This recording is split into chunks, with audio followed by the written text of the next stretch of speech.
Bismillahirrahmanirrahim. Elhamdülillahi Rabbil alemin. Vessalatu vesselamu ala eşrefil enbiya'i vel mursalin. Nebiyyina ve habibina seyyidina Muhammed ve ala alihi ve ashabihi ecma'in. Amma ba'du. Esselamu aleyküm ve rahmetullahi ta'ala ve barakatuh. Hurmatlı bir tuğanlar, jaratkan meylimdi Allah Taala bugünkü ilk günübüzdü berекелі kılsın. Allah'ım ошол ыйык күндө жасаган ибадаттарыбызды кабылдап, ошол ыйык күндө жашообузда билип билбестен жасаган каталарыбызды, кемчилик күнөөлөрүбүздү Аллахым өзү кечирсин. Элибиз, журтубузга Аллахым өзү амандык берсин. Урматтуу бир туугандар, биз бүгүнкү сабагыбыз дин башкармалык тарабынан коюлган ушул ниет маселесине коюлган экен. Ар бир амалдар бул ниет менен байланган. Ошол ниетке көңүл буруу. Ибадат жасайбыз, амалдарды кылабыз, бирок ошол ниетке канчалык деңгээлде биз көңүл буруп атабыз. Мына ушул нерсеге биз абдан токтолуп кетишибиз керек.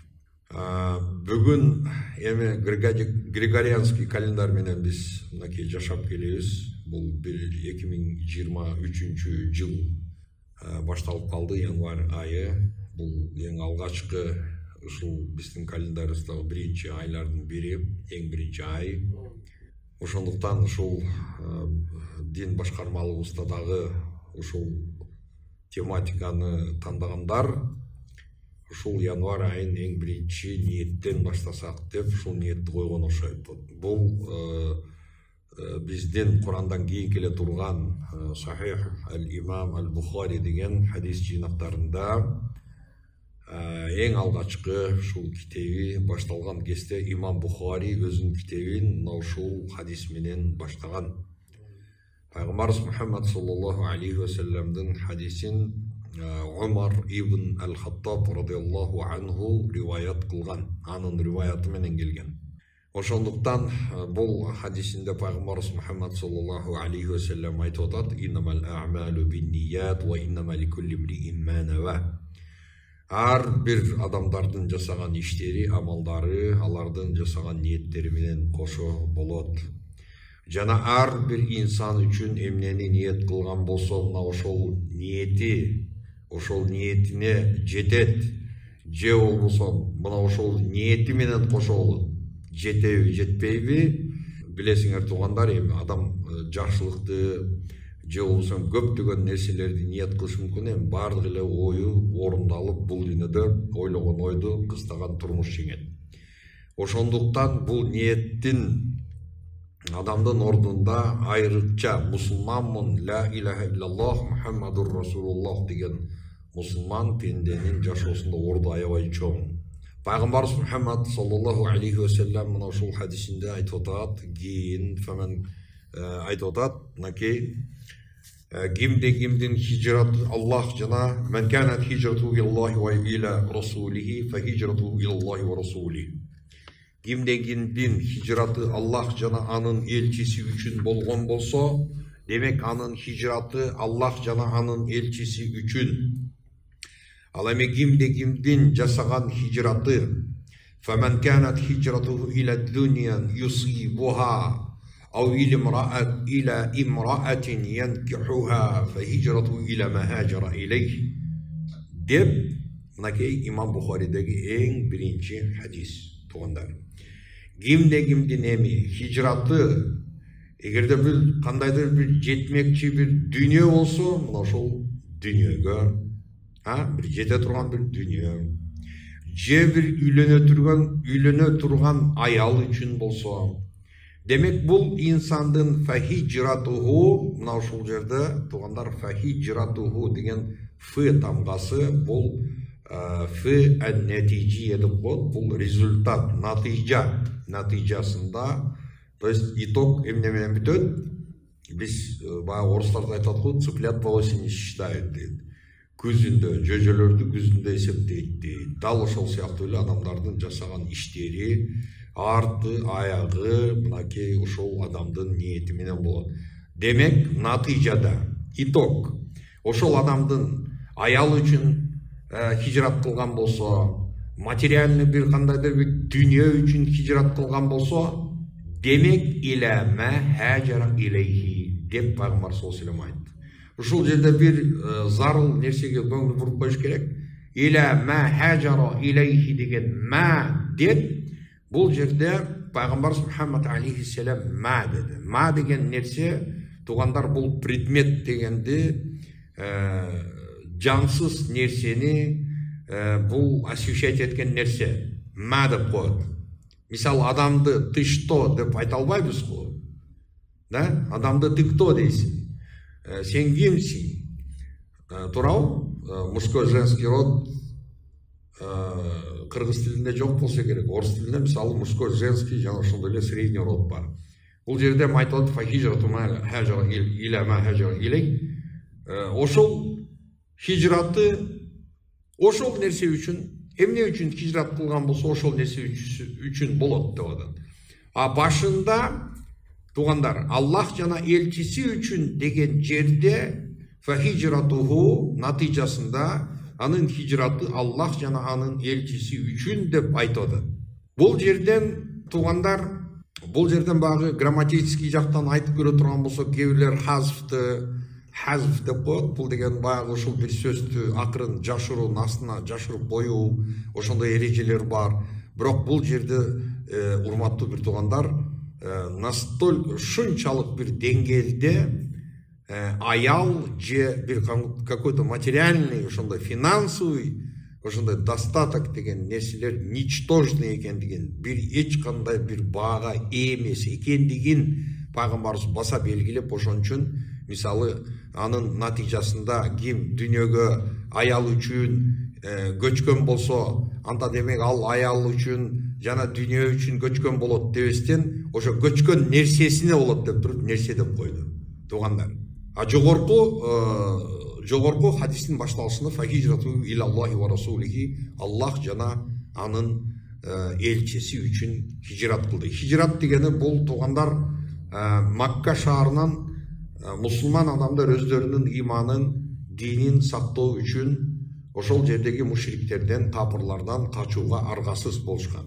Бирок ошол кезде аргасыз болуп качуу үчүн мынакей Мадина менен Меккенин ортосунда бул 600 километрга жакын расстояние бар.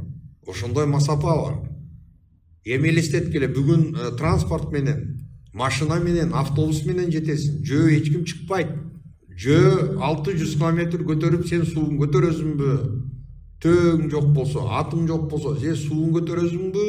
Жеген тамагыңды көтөрөсүңбү? Ошончо кантип жолдо пустыняда, чөлдө өлүп калыш кооптулугу бар. Ошондуктан мына ошол багы хижрат кылганда пайгамбар Мухаммад саллаллаху алейхи ва саллям мына ошол нерсени айтып кеткен. Бул эреже пайгамбар саллаллаху алейхи ва саллямдын эрежеси, бул жеке бир какой-то бир обстоятельство менен, ошол кездеги обстоятельство менен эле жеке байланып калган жок. Бул жалпы мусулман үммөтүнө тиешелүү болду кыямат күнгө чейин. Бүгүн мисалы ар бир инсан кандай ниет менен иш жасаган болсо, демек ошол ниетине жараша өзүнүн соолун ала берет. Аллах субханаллаху Кур'ан Керимде «Вакдимна иля ма амилу мин амалин фажалнаху хабаан мансура». Биз дайым ушул аятты келтирип келебиз. Аллах субханаху ва таала айтат: биз алардын жасаган иштерин, ол ибадат кылды, Аллага сыйынды, орозо кармады, намаз окуду, ихсан садакаларды жасады, меценат, акцияларды өткөрдү, телевидениедан, башкадан, ушундай рекламный акциялар өттү, башка болду, укмуш, машалла. Там миллиардер өзүнүн миллиардтарын калтырып кетип атат. Но просто так калтырып кеткен жок. Ал дүйнөгө баарына жайып кетип атат. Ошол кезде дагы мисалы адам жок, ошол нерсесин дагы бир калыс кылып коеюн деген ниети жок. Ошол как раз өлүп кетип атса дагы, өлүп баратса дагы ушул бир какой-то бир шоу менен өлүп кетсем деген ушундай адамдар тугандар дүйнөдө жок эмес. Бул инсандар байкуш инсандар, булар өздөрү эмне кылып атканын билбеген инсандар. Булар ошол нерсе менен ошончо багы кашыктап топтогон нерсени чөмүштөп төккөндөр. Аллах субханаху ва таала Кур'ан Керимде тугандар айтып атат, мынакей وإذا حكمتم بين الناس أن تحكموا بالعدل. والله سبحانه وتعالى بuyurgan: إن الله يأمركم أن تؤدوا الأمانات إلى أهلها. Allah subhanahu wa ta'ala şul qanday аманат болсо, шул аманат иесini жеткирип коюуну силерге буйрган. Жана ошондой эле адамдардын ортосунда өкүм чыгара турган болсоң, адилеттүүлүк менен өкүм чыгаргын. Тартпагын, бул менин досум эле, бул менин таанышым эле, бул менин жердешим эле. Кыскасы, бардык ушул нерселердин бардыгы ушул ниет менен жана ошондой адамдын кылып аткан багы стимулу менен, кандайдыр бир движение кылып атса, аракети менен, ниеттин, калыстыктын, неужели ушул нерсенин эч кандай тиешеси, байланышы жок? Албетте байланышы бар. Эмне себептен сен ушундай багы чечимге келдиң? Эмне себептен сен ушул нерсени кылып атасың? Эмне себептен сен ошол сөздү сүйлөп атасың? Кайсыл максат менен сүйлөп атасың? Бул нерселердин бардыгы өзүнүн астында, урматтуу бир туугандар, тайны, анын ээси билген, башкаларга аян болбогон, ошондой баягы максат, посылдары болот, себептери болот. Эмне үчүн десе, ниеттин орду адамдын жүрөгү. Адамдын жүрөгү бул башкаларга көрүнүү жана башкаларга белгилүү, жат адамдарга белгилүү нерсе эмес. Адамдын жүрөгүндөгү, ичиндеги нерсе бул сыр. Ошондуктан бизде Ахлу Сунна вал Жамаада биз эмне деп айтабыз? Имам Тахави рахматулла алейхи, биздин мынакей имам Абу Ханифа рахматулла алейхи, булар эмне деп айткан? Биз адамдардын сырткы келбетин кабылдайбыз. Алардын сен жүрөгүн изилдебей эле кой. Алардын ниетин изилдебе. Бирок деген жерде, бул жерде но деген бир нерсе пайда болот.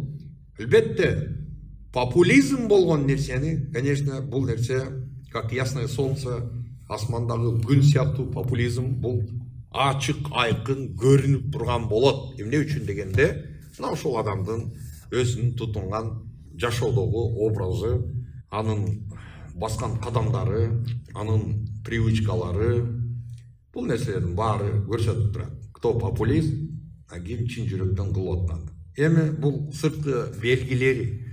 Эми ал нерсеге биз детальдарга, подробность биз эч качан киришүү бизге коюлган эмес. Ошондуктан урматтуу бир туугандар, биз бирөөнүн ичиндеги ниетин изилдеп, бул адамдар көрсүн үчүн, бул рисовка үчүн, бул мактануу үчүн кылып атат. Бирөө келип ихсан жасап атса, жетимдерге жардам берип атса, үйлөрдү салып берип атса, аны жасап алгандар, бул рисовщик, бул просто популизм үчүн жасап атат, мындай кылып атат деп ошентип күнөөгө баткан адамдар бар. Сен кайдан билесиң? Балким ошол адам чын жүрөктөн кылып аткандыр.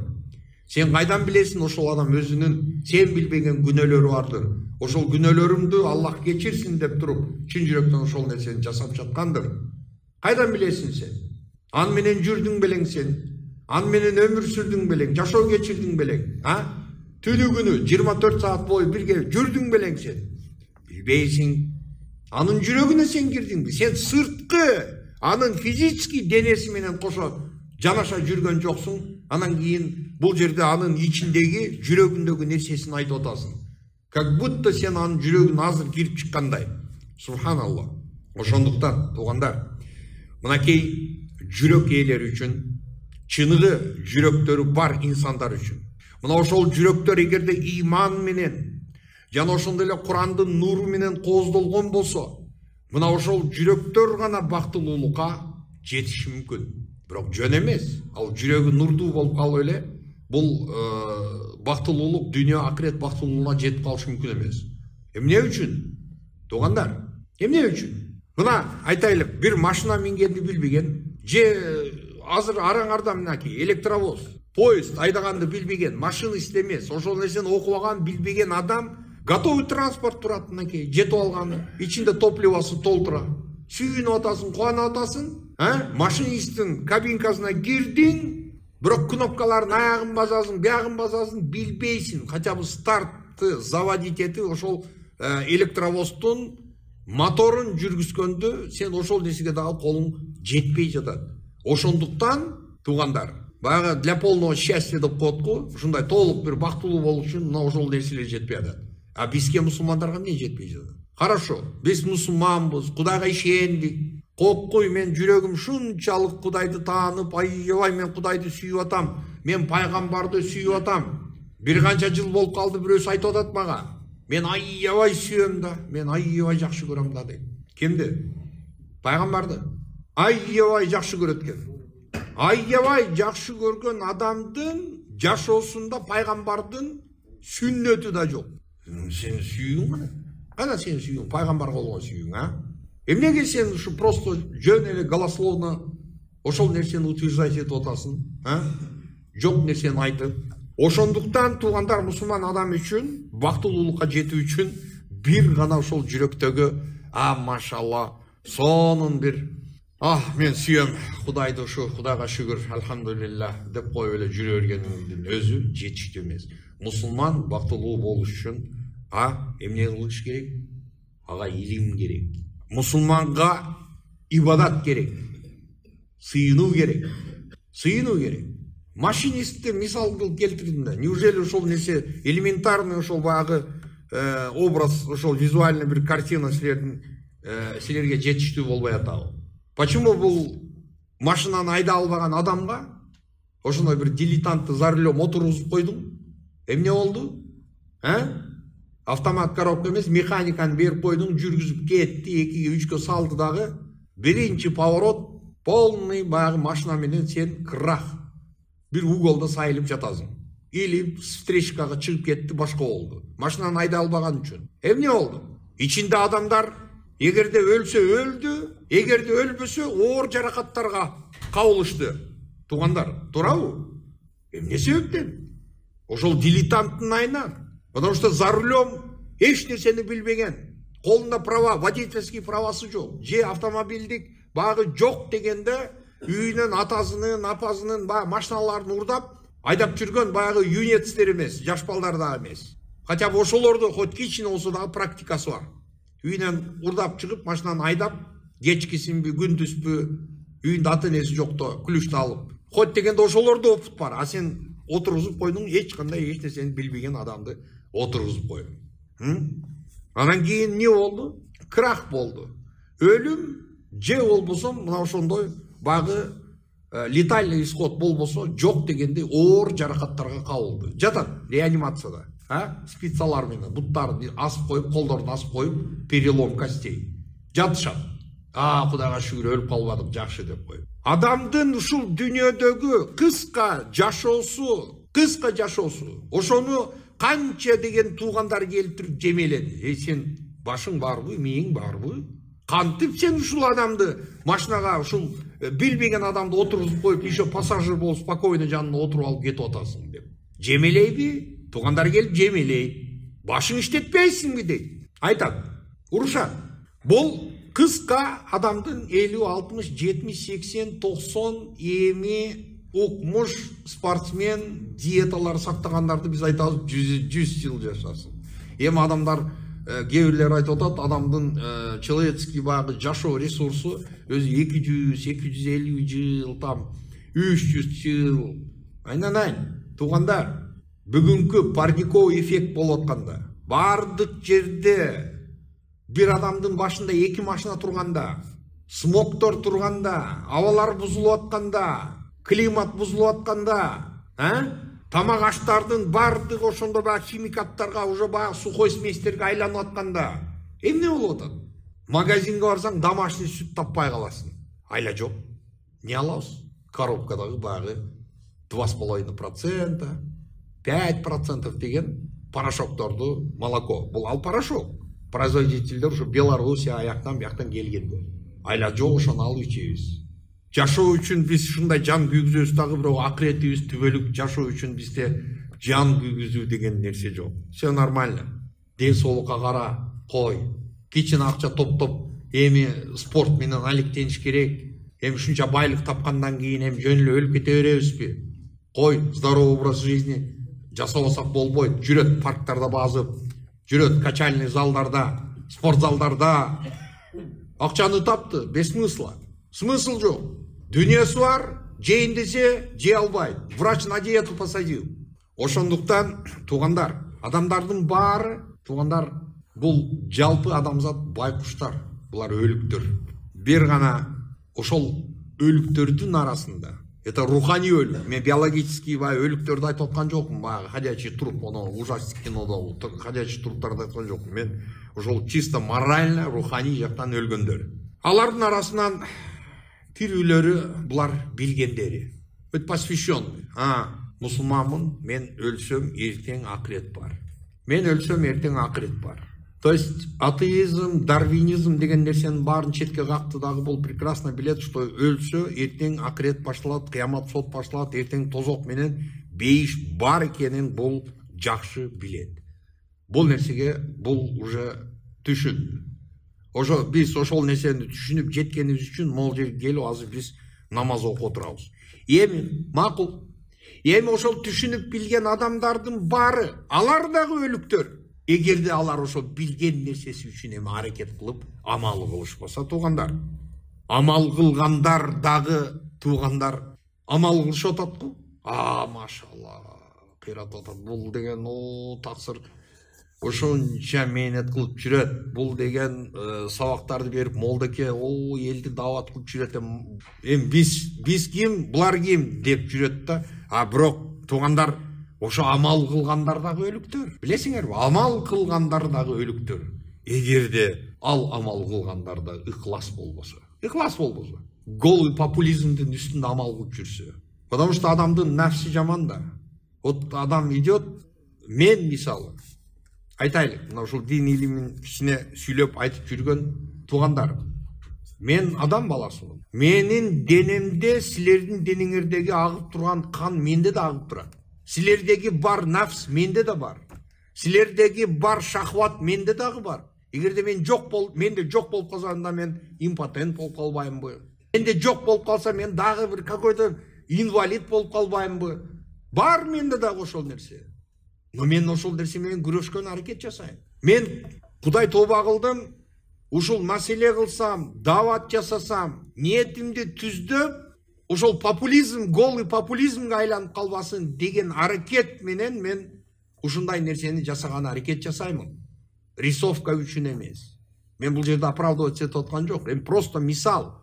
Но болот. Неужели мага ошондой багы волналар келбейт, ошондой ощущениялар, Кээбирлер көтөрө албай калат ушундай нерсени. Дамла десе, этот человек уже все, он атмосферага уже көтөрүлүп баштады. Билесиңер да, дамла дегенде. Бул дамла деп көтөрүлүп, шейх, алым, анан кары, дегенде адам көтөрүлүп баштайт. Это опасно, очень опасно. Орустарда макал бар. Чем выше летишь, тем больнее падать дейт. Канчалык бийик көтөрүлсөң, ошончолук жыгылышың оор болот дейт. Ошондуктан жөнөкөй болуп, Аллах субханаху ва таалага жакын болуп жүргөн жакшы. Туугандар. Жакын дегенде эмне? Бул асманга чыгып, асманда жакын болом деп ойлойбу адам. Мынакей географияны барыңар окугансыңар, начальный школаларда келет бул нерсе. Түрдүү булуттардын түрлөрү. Эң эле жерге жакыны бул грозовой туча. Туурабы туугандар? Эң жакыны грозовой туча. Бул деген жамгыр булуттары жерге эң жакын болот. Жерге жакын болгон булуттар жерге ошончолук көп пайдасын тийгизет. Жаан түшөт ошондо. Жерге ырыскыга мол ошондой багы сугат болот. Эгерде нормасы багы асадактардын нормасы ашып кетпесе. Ашып кете турган болсо бул Аллахтан бале болот. Дыйканды дагы, үйүн дагы, шаарын дагы бар жок жууп кетет. Булуттардын түрлөрү ошол. Самый жогоруда кайсы булуттар турат? Перистые облака деп коет. Багы тооктун патына окшогон мондай булуттар турат. Эң жогорку атмосферада, эң жогорку деңгээлде ошол булуттар турат. Популизм менен ошентип өзүн тең салмактуулугун жоготуп жиберген адам ошол перистые облакалардын үстүндө жүрөт. Ошондой. Ал билбей калат өзү. Көчөгө чыкчы бүт бар орусча сүйлөп жүрөт. Айылдан баргандар. Кечеле кыргызча ырларды, народный эл ырларды ырдап жүрөт көчөдө, ресторан или кафелерде сүйлөгөн сөздөрүн көрсөң орусча сүйлөп атат. Мода, Субханалла. Шундай экенбиз да. Өзүбүзгө өзүбүз противоречить эткен. ушундай байкуш пенделер экенбиз. Эми туугандар мындай да, ар бир пенденин мойнундагы эң биринчи милдети бул Аллах субханаху ва таалага мойнусуу. Бул эң биринчи милдет. Мен дайыма айтып келем, калган нерсе бүт баары пенде үчүн прилегация эткен нерсе. Биринчи орунда ар бир пенде ниетти оңдогонду билиш керек. Бизде ушул ниет калып кетет да көп орундачы. Вот биз азыр кыргыздар билесиңер да, биз кандай ой жүгүртөбүз. Биз кыргыздар ойду жүгүрткөнүбүз, мына ошол ой жүгүртүү, ошол нерсе менен, ошол эреже менен, ошол ой жүгүртүү, өз неправильно ой жүгүртөбүз. Анан ошол принцип менен жашаганыбыз үчүн кыргыздар өтө өнүгүп кете албай атат. Курнамыз күчтүү. Айрым дейт, баары эле айрым. Бүт айргычтар. Айрыдыңар, экономиканы айрып таштадыңар, бар жокту айрып бүттүңөр. Да эмнени айрыш керек эми? Айрыбаган жер калдыбы? Анан той. Мен бир досум айтат. Айылда дейт бир бала үйлөнүп дейт, айылдык дейт, кортеж, свадебный кортеж кирип келип атат дейт, баягы келем агиндерде. Колдору чыгып, окошкалардан чыгып, вообще башкача дейт. Арендовал 2 саатка. Но 2 саатка арендовал, айылга кирип келип атат, баягы бала, баягы досум күлүп атат дейт. Элдин баары билет дейт. Бул келем агин сеники эмес, кайсы арыңа сен кыйын болуп атасың. 2 ай мурда сенин атаң ыйлап жүрбөдү беле? 2 ай мурда сенин атаң ыйлап жүрдү эле. Балам коккуй кортеж менен свадьбага чыкпасам болбойт деп атат. Акчалар жаман кымбат экен деп переживать этип атасы, переживать этип жүргөн 2 ай мурда деп досум айтып күлүп атат ошол. Да, он каяктан саскрёп акчаны билбейм. В долг влез. Аяка, бияка эптеп той курнамыз. Ошо эми балам экен да, бала дейт да, туурабы? Ата бала, баласы балам дейт, ушундай. Отдача жок. Всё, уже анын атасы ал унутулду. Ал өзүнүн баласынын проблемасы менен жүрөт. Үйлөдү, кыйратты, эмне болду? Карска батты, шаншөкөт. Анан кийин да кыйын болушуп, бирөө мындай кылып койду, биз андан да кыйыныраак кылышыбыз керек. Вот мен айтып атканым ой жүгүртүш. Мына ошо ниетти айтып атам, туугандар, ниет. Любое действие в этой жизни без ниет болбойт. Это только тупой или ненормальный, без максаты, без цели движение кылышы мүмкүн. Адам ниет менен жүрөт. Туурабы? Туалетке барсаң, ниетиң менен барасыңбы? Неге барасың? Кажатың менен барасың да. Кухняга барсаң, курсаң ачты, жеш үчүн барасың. То есть у тебя есть цель, максат бар. Аллах субханаху ва таала туугандар Ан'ам сүрөсүндө айтып атат. ولا تطرد الذين يدعون ربهم بالغداة والعشي يريدون وجهه. An'am сүрөсүнүн 52-ci ayatı. Туугандар. Жараткан кудуреттүү Аллахына кайрылып, дуа кылып, ибадат кылып, эртели кеч. Жараткандын ыраазылыгын көздөгөн адамдарды сен кубагын деди. Бул жерде туугандар мына ушул юридуна вajhahu жараткандын жүзүн деп, багынын жүзү үчүн деп котку, Аллахтын ыраазылыгы, ошону ниет дейт. Бул ниет. Эртели кеч ибадат кылып аткан болсо, адам ниет менен ибадат кылат. Түшүндүңөрбү? Ошон үчүн багы туугандар Пайгамбарыбыз Мухаммад саллаллаху алейхи ва салламга бир күнү бир адам келди. Бул Абу Муса деген сахаби бар, Абу Муса аль-Аш'ари. Абу Муса радиаллаху анху, ошол Абу Муса радиаллаху анхунун риваятынан келген хадис. Абу Муса Пайгамбар саллаллаху алейхи ва салламга кайрылып айтты, бир киши: "Я Расулаллах" дейт. О Аллахтын элчиси, "Арайта ар-раджула юqatilu шужаатан ва юqatilu хамиятан ва юqatilu рияан, айю залика фи сабилилlah". فقال رسول الله صلى الله عليه وسلم: "من قاتل لتكون كلمة الله هي العليا فهو في سبيل الله". أخرجه معه في الصحيحين. متفق عليه. İmam Bukhari, İmam Muslim hadis жыйнактарында келген hadis. Ya Resulullah, Allah'ın elçisi, bir adam ayağa şunday bağı derski bolup şunday kayrat menen uruşup atat dedi. Bir adam bağı özünün ulutu üçün, natsizm var, natsa üçün soğuşup atat dedi. Bir adam показуха үчүн, показной, адамдар көрсүн үчүн согушуп атат деди. Ушулардын кайсы бири Алланын жолунда деп сурады. То есть боевой действие туугандар. Согушуп атат. Насмерть согушуп атат. Ал кезде эми мынтыктар жок. Ал жерде кылыч, найза.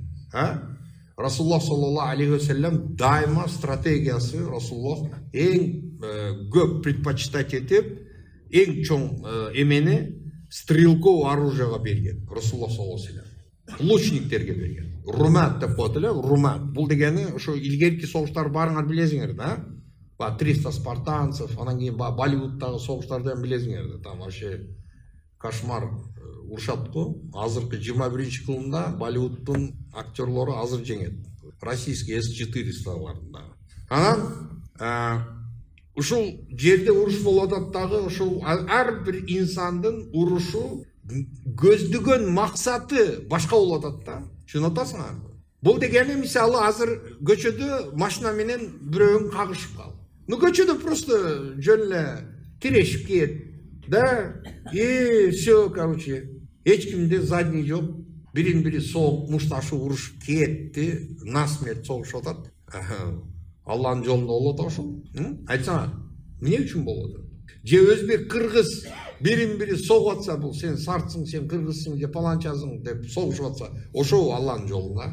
И ошонун негизинде бирин-бири колдоп, нар жактан кучка келип атат, бул жактан кучка келип атат. Поддержкага. Даже разборка кылган жок, не разобрались. В чем проблема? Не максаттан ушундай конфликт чыгып кетти. Жок, это никого не волнует. Там главное там движение, да?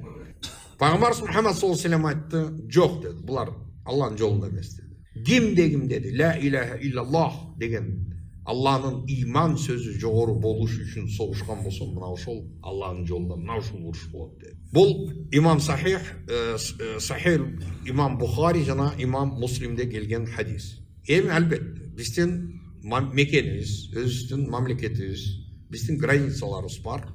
Мына ошол кыянаттык, эгерде биздин границаларды бастырып кирген баскынчылар үчүн албетте алар үчүн отпор болуш керек. Бул нерсени рибат деп коелу. Границаларды коргоо бул ошол жердеги өз мекенин коргогондор булар шейит кетет. Пайгамбар Мухаммад саллаллаху алейхи ва саллям айтты, "Ман кутила дуна ирди фа хуа шахид." Ким өзүнүн чести үчүн, намысы үчүн өлгөн болсо, ал шейит деди. Ким деди? Кутила дуна малихи фа хуа шахид деди. Өзүнүн мал мүлкүн коргоп өлгөн болсо, ал шейит деди. Ва ман кутила дуна нафсихи фа хуа шахид. Ким өзүнүн жанын коргоп, канын коргоп өлгөн болсо, ал шахид деди. Көрдүңөрбү, туугандар? То есть бул адам коргоп атат. Бул адам бирөөгө нападать этип аткан жок, агрессия кылып аткан жок. Бул адам сен хочешь, не хочешь, сен кыздарың менен, аялың менен көчөгө чыктың, и паркта келип ал, давай, короче, сен аялыңды тартып изнасиловать этебиз десе, же кызыңа жабышып атса, не кыласың? Защит этесиң да. Защит этесиң. Конечно, мен өлтүрүп койгула дебейм. Ал өлтүрүп койгондо эми бүгүнкү мыйзамдын чегинде мисалы анын эмеси башка. Эгерде сени ошол бычак менен уруп атып, ал менен күрөшүп атып туруп, сен ошол бычак менен алгылашып атып туруп, бычагы өзүнө сайылып калып өлүп калса, другое дело.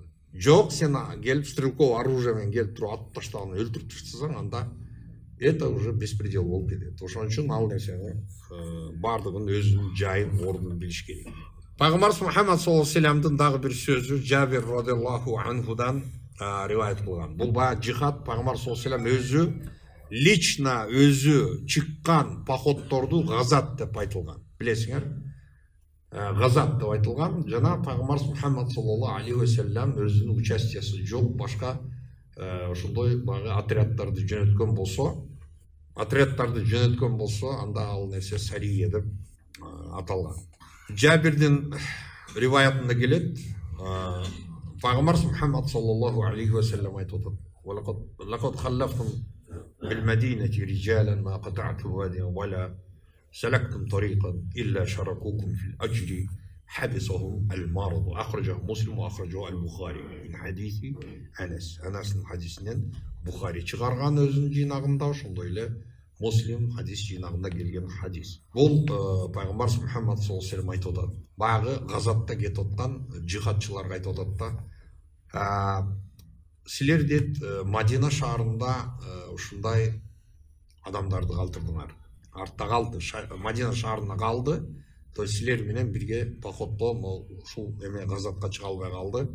Сілер кайсы бир өрөндү кечип басып өтпөгүлө, кайсы бир жолго түшпөгүлө, кай жерде болбогула, алар силер менен бирге кошо соопту деди. Аларды кармап калган нерсе оору деди. Оору. Желаниясы бар болчу, бирок ошол оорунун айынан бул чыга албай калды. Оорунун айынан чыга албай калды. Оорунун айынан чыга албай калды. Бүгүн бизде андай багы кандай дейт? Солидарность, сочувствие деген нерсе. Өз негизи пайгамбар Мухаммад алейхиссалам бул нерсе күчтүү болуш керек деген. Биз көпчүлүк жаштар ушундай бир конкретно бир жумуш болсо өзүр иштебей калды. Ооруп калганды, калып калды эми. Мүмкүнчүлүк болбой калды деген ордуна биз обязательно аны шуап, ал ана мындай тигилдей, кыскасы ушундай. Кудай сактасын. Тугандар, бул ниет маселеси. Мен айтып атам, бул ниет. Мынакей, мына ушул ниет. То есть багы Мадина шаарында калып калды, бирок ошолордун ниети бар эле да, чыгыш. Ошон үчүн багы газатта өстөрү денеси менен жүргөн адамдар менен кошо соопко ээ болуп атат.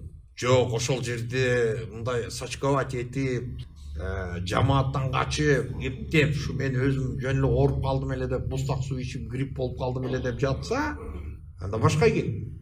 Ангинам шишип кетти депчи.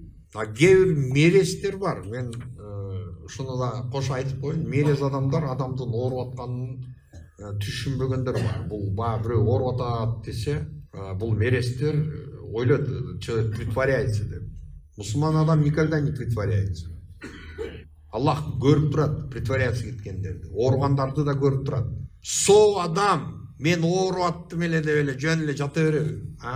Мен ден соолугум начар эле деп. Кудайдан коркот да, ошол болезньди Кудай берип койсо эмне кылат? Мисалы, алдай берип, сачковать эте берип, коркот да. Эртең Аллах Таала ошонун башына ошондой балени, ошондой ооруну, дартты берип койсо эмне болот деп. Нет, мерестер бар. Вот өздөрүндө ойлойт. Каждый судит по мере других, по мере своей распущенности деп бир орустар айтат. Ар бир адам өзүнүн канчалык деңгээлде жүрөгү арам болсо, ошончолук деңгээлде башкаларды арам көрөт. Эми туугандар, ниеттер түрдүү. Чөп ниеттерди айтканда баарыңар мастер, уже баарыңар түшүнүп, жашоону көргөнсүңөр, түшүнгөндөр бар. Кандай болот? Категориялар түрдүү категорияларга бөлүнөт туугандар. Адамдардын жасаган күнөө иштери. Күнөө иш жасап аткандан кийин ошол күнөөнү жасап аткан адамдын ниети канчалык улуу болбосун, это что-то меняет. Өзгөртөбү бир нерсени? Туугандар, айтсаңар. Күнөө ишти жасап атат дагы, анан кийин бул айтып атат да, мен ниетим зор да, мен ниетим сооп кылыш эле, мен ниетим жакшы деп. Это не меняет. Не кылайын мен? Бирөөнүн медвежатник болуп форточкасынан үйүнө кирейин дагы акчасын урдап чыгайын. Макулбу? Не ниет менен? Могул жакта бирөөлөр кыйналып аткан экен, ошолорго садака ыхсан кылайын дедим эле. Сен садака ыхсанды өзүңдүн заработанный акчаң менен жасай бер. Неге сен бирөөнүн акчасын урдап туруп кийин ошондон садака ыхсан кыласың? Пайгамбар Мухаммад саллаллаху алейхи ва саллям айтат: "Инналлаха таййибун ла якбалу илля таййибан". Аллах адал, таза зат. Только таза нерсе, бир гана таза нерсе кабылдайт. Ошон үчүн ойлобосуң. Акчаны урдагандар, башка кылгандар, ошону ыхсан, садака кылып, аяка, бияка жумшап койсо, ушу менен күнөөлөрүм тазаланып, мен жуулуп, анан кийин ушу менен жаннатка кирип кетем деп. За каждый нерсе отвечать придется. Копейки. И это коррупционерлерге, башкаларга всех касается. Бул дүйнөдө ошолор качып кутулуп, качып кетип кутулуп жүрүшөт. Бири Америка, бири каякта, бири башка жерде, но бардыгы кыямат күндө баары топ болот. Качып кутула албайсың. Ла малжа ва малжа илля илей. Бара турган жериң да, кача турган жериң дагы бир гана Кудай. Мен өткөндө айтпадым. Невозможно. Жер территориясынан атмосфера, стратосферага чыгып көтөрүлүп чыгып кет. Ал жака ракетаны, мына ушу ракетаны асманга ракетаны, урановый неле топливо. Урановый топливо менен канча жыл, ошо жарым жыл болобу, 1 жыл болобу топ собирать этип, ошо баягы сырты күйүп, стратосферадан чыгып, кандай мээнет канча деген миллиондогон долларлар ошол жака сакталып атат. Экинчи түрлөр өзгөрбөйт. Экинчи арам акчалар менен мына ошол адамдарга жакындашып, особенно бийликтегилерге жагынып, укмуш баягы мечиттер, медресе, ушундай нерселерди салып, башка кылып, ушул нерселер дагы, урматтуу бир туугандар, бул жакшы нерсе эмес. Бул туугандар жарыбаган элдин арасындагы жарыбаган алымдар болот. Дин алымдары. Бул тарыхта болуп келген нерсе. Сүйлөсө красиво сайрайт, Соловейдей. Анан кийин туткан иштери туура эмес. Мисалы, каяктагы жарыбаган ошондой адамдарга илимди, шариат илимин үйрөтүп, мына ошол шариат илимин үйрөткөндөн кийин мына ошондой конкретный страшный торпедаларды даярдап атат коомго. Коомдун биримдигин, ынтымагын эртең жара турган ошондой кадрларды чыгарып атат ошондой молдокелерибиз. Баягы субханаллах. Кыскасы ушундай. Ниет чоң ролду ойнойт. Эми Аллахка болгон ибадат, моюн сунуу, мына ушул нерселердин бардыгы албетте жараткан Аллах субхана ва тааланын алдындагы анын даражасы, анын улуулугу, ар бир жасалган амалдын улуулугу ниетке жараша болот, туугандар. Ниетке жараша. Ничтожный болуп калышы дагы, же болсо таптакыр төмөн, же болсо эч нерсе жок, ноль, абсолютно ноль болушу дагы мына ошол адамдын ниетинен болот. Амалдын ниетинен болот. Популизм опасное дело. Популизм бул опасный нерсе, көрүнүш. Пайгамбар Мухаммад саллаллаху алейхи ва саллям бир хадисинде айткан, туугандар, кайсы бир адам Алланын жүзү, Алланын ыраазылыгы талап кылына турган нерсени ар адам менен дүния дейт. Ушул дүниөнүн какой-то бир нерсесин, то есть бул полный дүниөнү деген жок. Дүниөнүн какой-то бир частин көздөп туруп, эгерде ошол талап кылган болсо, ошонун артынан күчүн жумшаган болсо, бул адам бейиштин жытын жыттабайт деди. Туугандар, бейиштин жыты это миллионы или миллиарды километровка жыпар жыты буркурап барып тура турган жыт. Ошол жыты келбейт дейт. Жытын жыттабайт дейт. Бул дегени жытын жыттабаган адам бейишке тем более кирбейт.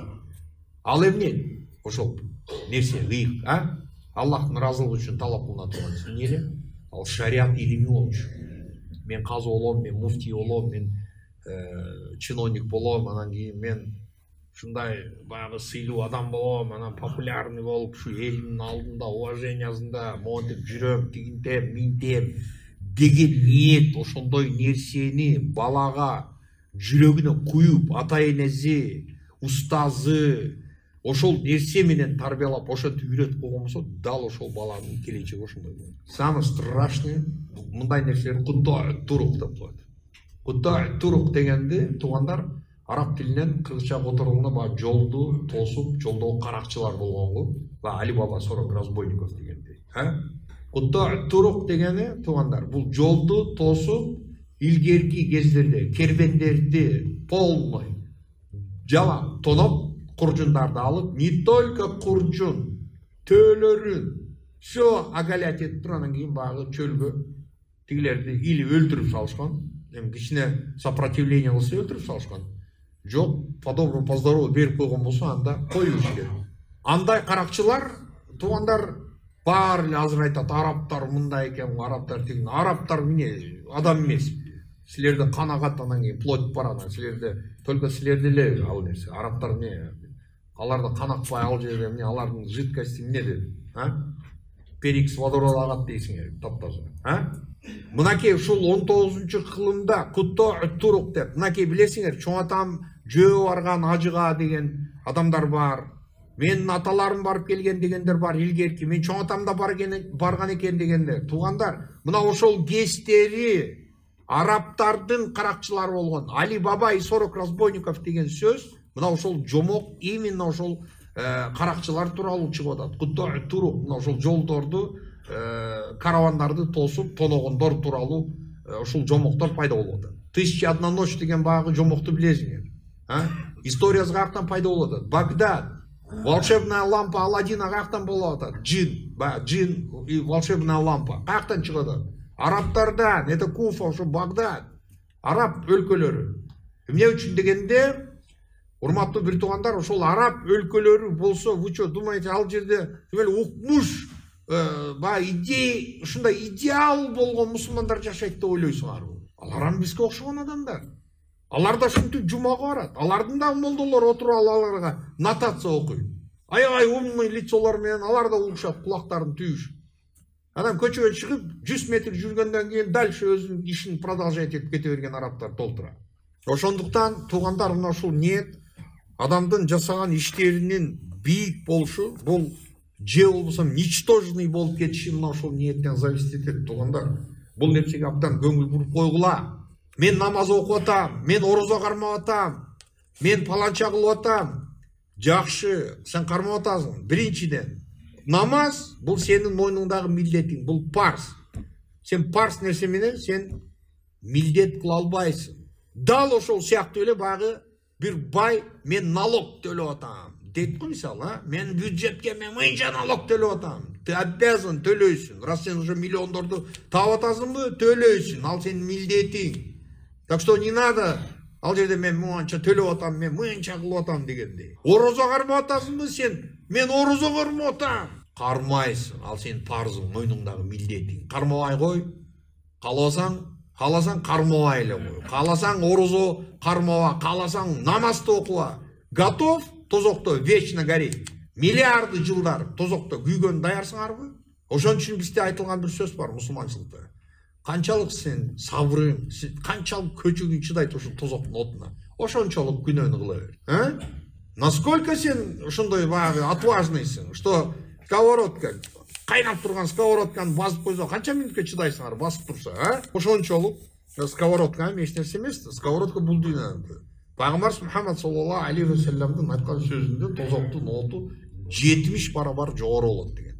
Дүйнөнүкүнө 70 барабар. Туугандар, мынакей физиканы окугансыңар. Сталь канча градуста сталь эрийт? Болот канча градуста эрийт? Кана ким билет? 1000, 2000, туура? 1000 градуста болот эрийбейт? Же эрийби? 1800, ну почти 2000 тегерегинде. Эми состав солнца, мына дүйнө, бизди азыр биздин грелкабыз и биздин светибиз болгон биздин күнүбүз. Туугандар, состав неден? Күндүкү? Айтсаңар, мына күндүн составы неден? Гелий водород, туурабы? Гелий водород. Он каждый день взрываться это ошончо начинает там, билесиңер, бир жылдары чыгып еще күн өчүп калат экен, кокуй надо альтернатива табыш керек, кокуй деп переживать этип, там адамдарды дурман этип, акылыңчы. Не надо переживать. Мы же не переживаем бул нерсеге. Мына коронавирус болгондо эч ким переживать эткен жок. Туурабы, кимибиз ойлондук элек. Эртең менен кечинде жатканда эртең менен туруп кислород болобу, болбойбу? Эртең менен дем аламанбы, эртең кислород болобу экен же болбойбу экен? Там новостьтен айтып атабыз, сколько там кислорода будет деп. Эч ким бул нерсеге интересоваться эткен эмес. Пока коронавирус болуп, ошо легкилерди тосуп, баягы ошо сатурацияларды, ошо мээзине кан келип, кислород жетпей башка болду, анан кийин адамдар өлүп баштагандан кийин, анан ошондо, анан кийин адамдар кадырына жетип башташты.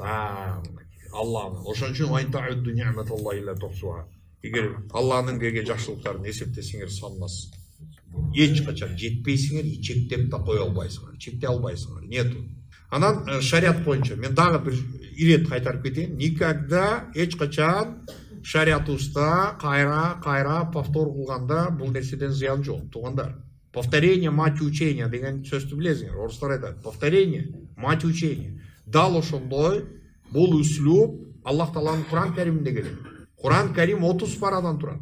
114 сүрөдөн турат. Билесиңер, ошол Куран Каримдеги келген окуя, аңгемелер Курандын ичинде бир канча сүрөлөрдө кайра ирет кайталанып келет. Бул үслүп Аллах Субханала Тааланын үслүбү. такрор болуш керек. Дайыма мусулман эстеп туруш керек. Адам дайыма жаңылап туруш керек. Пайгамбарыбыз Мухаммад саллаллаху алейхи ва саллям айткан, адамдардын иманы бул үстүндөгү кийген кийимдер сыяктуу. Кийимдер ветшает же, эскирип, чирейби, эскиреби, кийимди жаңылайбызбы, же ошо ойдон жүрө беребизби, бар жок жылаңач болуп калгычы, түшүп калгычы, же нормально, да. Жүрсө болот деп коюп. Жаңылайбызбы? Дал ошондой иманды жаңылап тургула дейт. Иманды мына ошондой нерселер менен жаңылап турабыз туугандар. Ошондуктан, урматтуу бир туугандар, эми ниет бардык нерседе болот. Эми тегерегибизде мубах амалдар бар. Шариатыбызда өкүмдөр бар. Ошол мубах нерсесине мен токтолом. Мубах бул не? Мубах ким билет туугандар? Айтсаңар, ким билет? Мубах деген не? Ким? Ооба. Мубах дегени кылса да болот, кылбасаң да боло берет. Туурабы? Ал нерсеге спрос жок. Бирок бул мубах деген мына ушул термин эмненин ичине кирет туугандар? Айтсаңар, эмненин ичине кирет? Мубах деген ушул сөз эмненин ичине кирет? Туугандар, бул шариатыбыздын, ислам шариатынын укук маселеси. Вот как раз юриспруденция, бул фикх маселеси. Бу малаху ва ма алейхи, адамга чо можно, а чо нельзя.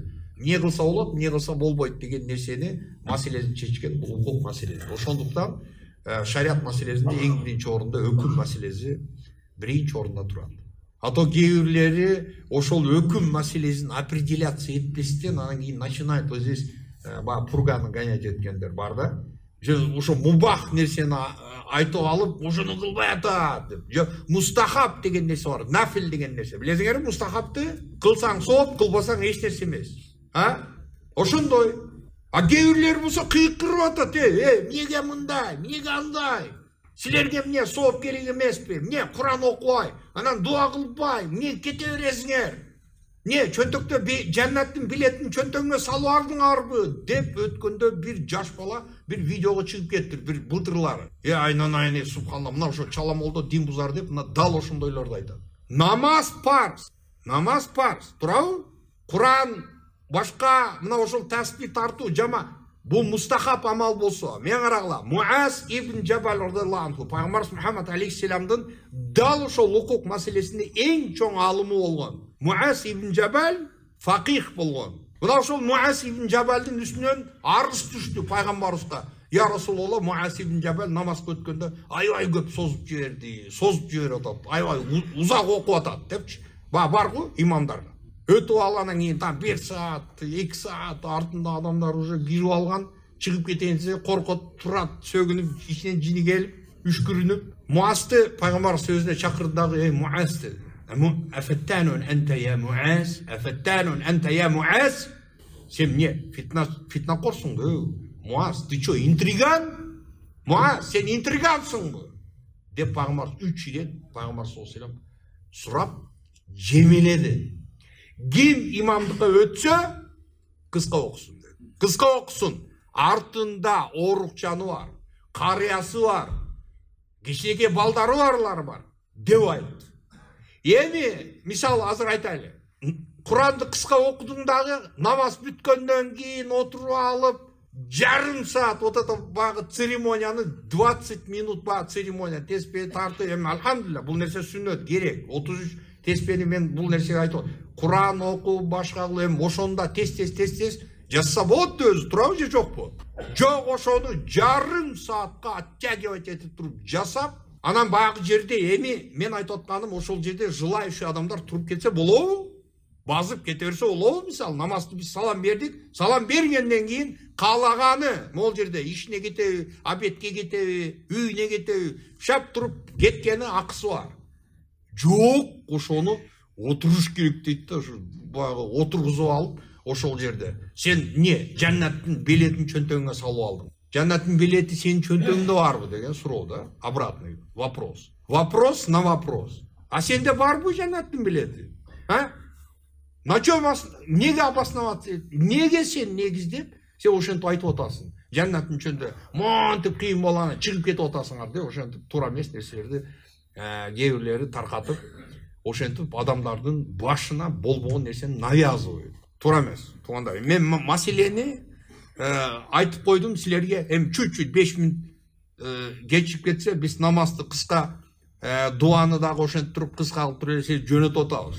Башка жерде мынакей баргыла 12:30 бүтүрүп туруп, биякта жарым саат Куран окуп, анан кийин жарым саат дуа кылып атасың. Мен зато хотя бы силерге пайдалуу бир маселе болуп калсын, өзүм бөлүшүп калайын деп атам. Бир жумасына бир возможность, только ушул жума возможность болуп атат. Ушул жерге келип калсаңар, силерге сүйлөп айтып калганы мүмкүнчүлүк. Каалайсыңарбы, эми кулаңар кирип калса, мен дагы Алланын алдына жүзүм жарып, жеткиздим эле, Кудайым айттым эле деп айтам да. Анан шариаттын эми адептери бар эми. Мен диктатура бул жерде уже начинает диктатура дебегиле.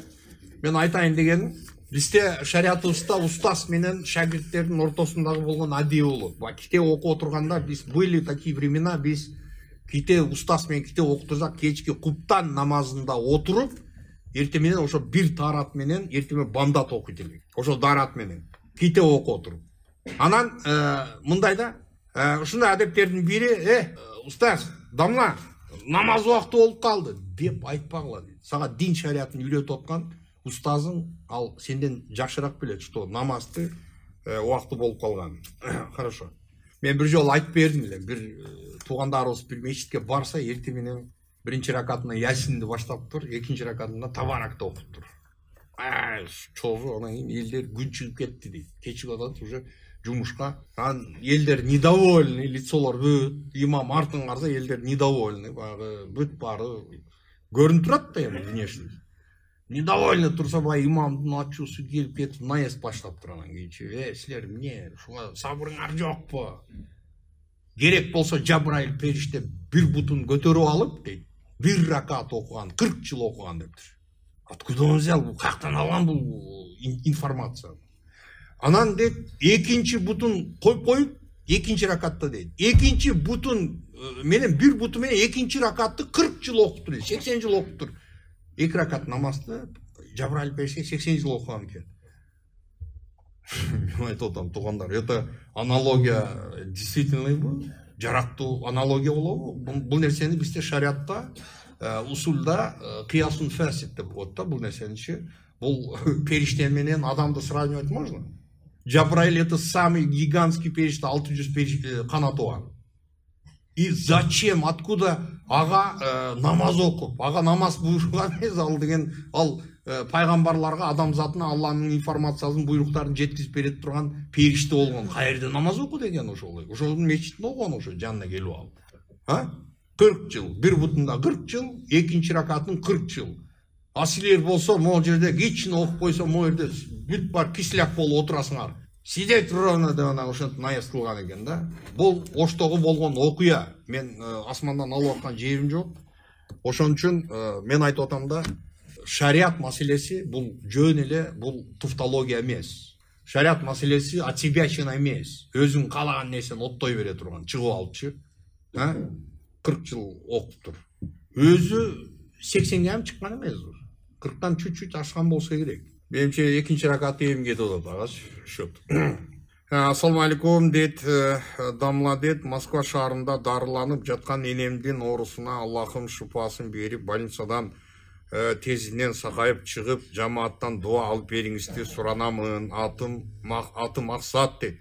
Алла разы болсун дейт. Аллахым толук шыпа берип, жакшы болуп сакайып, ошо бала чакаларынын алдына кубанычына келип калсын. Ассаламу алейкум дамла, бир тууган досу Садыр больницада бөйрөк оорусу менен дарыланып жатат. Ошого тезинен больницадан сакайып чыгып, Аллахым шыпасын берип, жамааттан дуа алып дуа беришиңизди суранабыз дейт.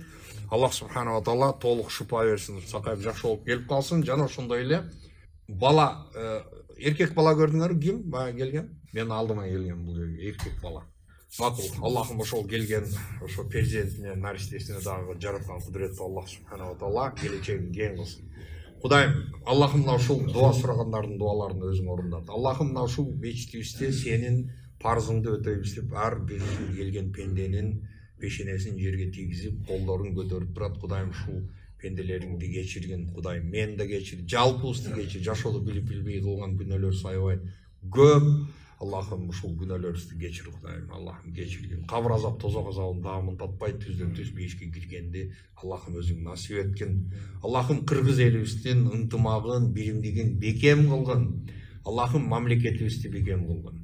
Сырттан болгон ошол суук көздүү, жаман ойлуу душмандардын ойлору, алардын жамандыктары эч качан кырсыктары, жамандыктары ушу биздин мамлекетибизге, биздин элибизге келбесин. Биздин энелерибиздин көздөрү жаш, көз жаштары акпасын. Биздин эр азаматтарыбыздын кандары төгүлбөсүн. Аллах субхана ва таала өзүң ушул нерселерден сактагын. Бизге афият берген, тынчтык берген, амандык берген Кудайым.